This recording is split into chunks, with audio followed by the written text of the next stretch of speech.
Okay, welcome to this latest episode. I've got the real pleasure of being joined by Cameron Mawer, who's taken over the role of Head of Academy for Willesden FC. Cameron, thanks for joining us. Maybe we'll start with just a little bit of an introduction to yourself and your background in football. Yeah, so I've been in football a long time now. I started as a player and then went into coaching. I was at Watford for 10 years. So I was fortunate enough to be there from the age of 9 to the age of 19.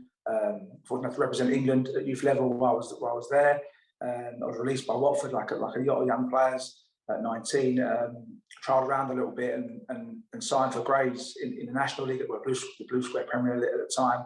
I think between there and Weymouth for a few years. So I've done 5 or 6 years in the National League. It was my passion. I was fortunate enough to wake up every morning and play, which is every boy's dream.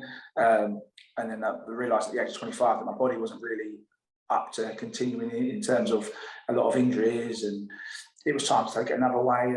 And I fell into coaching a little bit. I'd been full time from when I left school. And decided that I wasn't sure which way I wanted to go. Coaching didn't really enter my head, if I'm being honest with you. I was a talker on the pitch. I did talk through. I did actually make one appearance for Willstone on work experience when I was at Watford as well. But yeah, and then I got offered a coaching job. Worked for a few soccer schools. I went out to Kosovo and I coached out in Kosovo to sort of broaden my horizons in terms of coaching. And then got a phone call from Boreham Wood.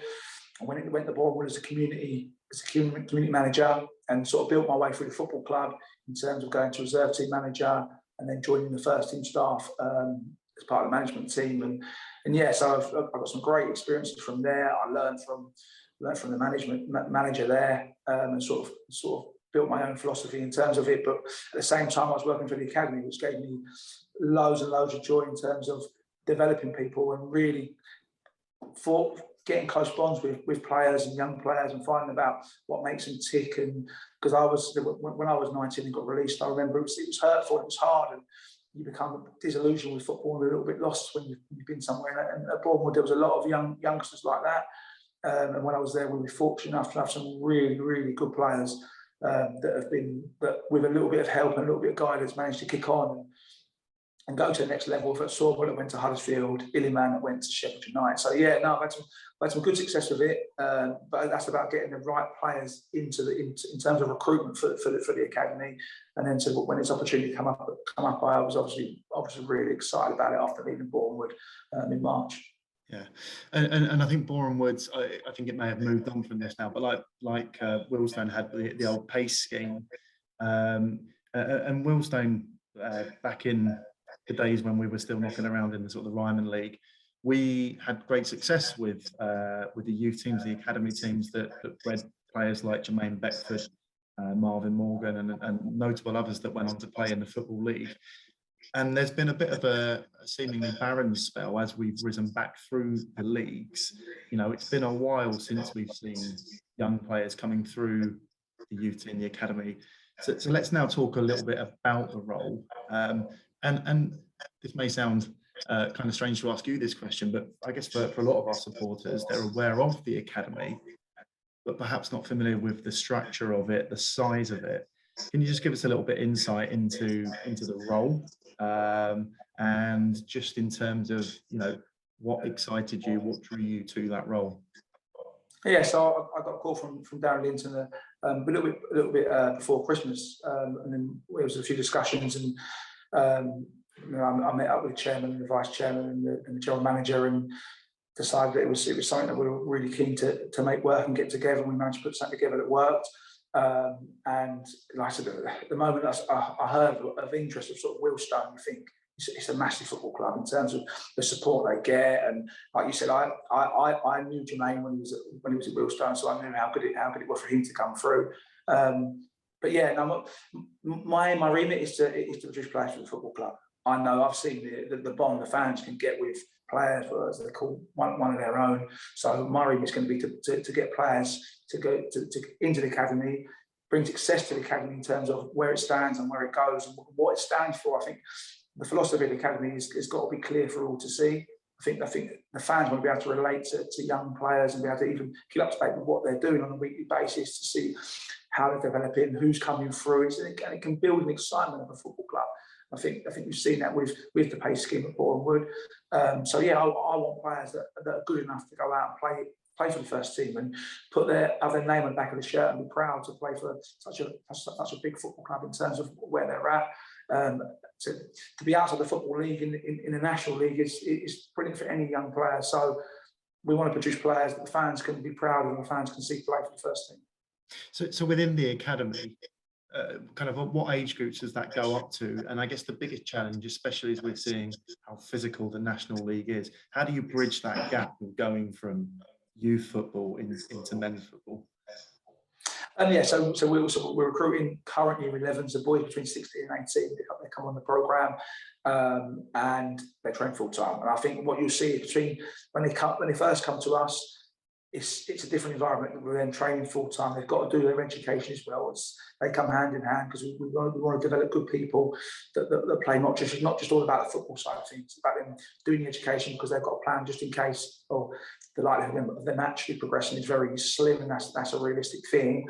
But yeah, they'll train every day with us. They'll be pushed probably to places they've never been in terms of the mental state and see what they've got. Because, like you said, to be able to play, to go from under 19 football to the National League it's too big a jump. So we'll look to place them in terms of what step they're ready for in terms of their development. So we sort of bridge the gap with step 5, step 4, step 3, whatever they're ready for in terms of getting them ready for that physicality. Because I know what it's like when you make your National League debut, no matter what you've done before that, it's a culture shock. Mm-hmm. And you mentioned obviously the remit is ultimately to get players into the first team. Does the board, or has the board given you a remit? Is there a sort of measure of success in terms of the role? Yeah, I think any academy is judged by what it produces and what it does. If you've got an academy that just runs for the sake of running, then it's good for the community. I get that, it's good for things, but the ultimate goal is to produce players that are good enough to get in the first team and play for the badge. Because I think if you see players come through there, one of your own always gives that a little bit more. So yeah, speaking to the chairman and the vice chairman and the general manager, that they want players that are good enough to go in the first team, and I think they want to build a youth team that they can come and watch, the fans can come and watch and go and really identify with, and really get excited about. And I think it's just about creating that excitement around the academy and that feel good factor. But yeah, we would all love to be sitting here in a year or 2 years' time having a player in the first team, maybe a player go off and play in the Championship or the Premiership that's come through our programme. And from your perspective, for your time here, have you set yourself any short, medium, long-term goals or ambitions? I want to get in. I've been getting in now, working with the current crop that we've got. I've got to say, I was impressed by what I saw in terms of what we've got. We're building up for a trial, which is on Tuesday, the 5th of April. So that's looking really exciting and quite packed in terms of numbers that we're going to get on. So yeah, my short-term aim is to build it to a number where we can start to develop the boys. Because at the moment, it's quite a small program in terms of the level that it's at. So we're building numbers up with the quality as well. We don't want bodies for the sake of bodies. We want players that are coachable and we can develop. So yeah, the short term will be to build the program, get it playing to a good level.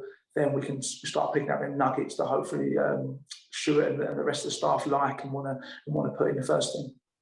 And is there anything that you expect of the club, or a message to the fans for the relationship with the academy? No, I'm hopefully that we can produce a team in terms of on a Wednesday afternoon when they play, that the fans want to come down and watch.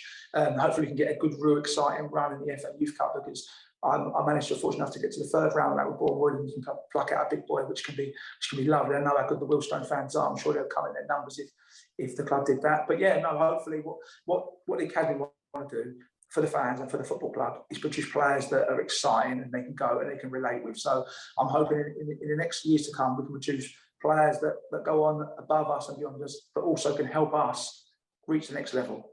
Because it would be lovely to have one of our own in the first team and playing week in, week out. Brilliant. Cameron, really appreciate you taking your time. We look forward to seeing the next star wearing the blue shirt in the years to come. We wish you all the best. No, thank you. Thank you. Brilliant.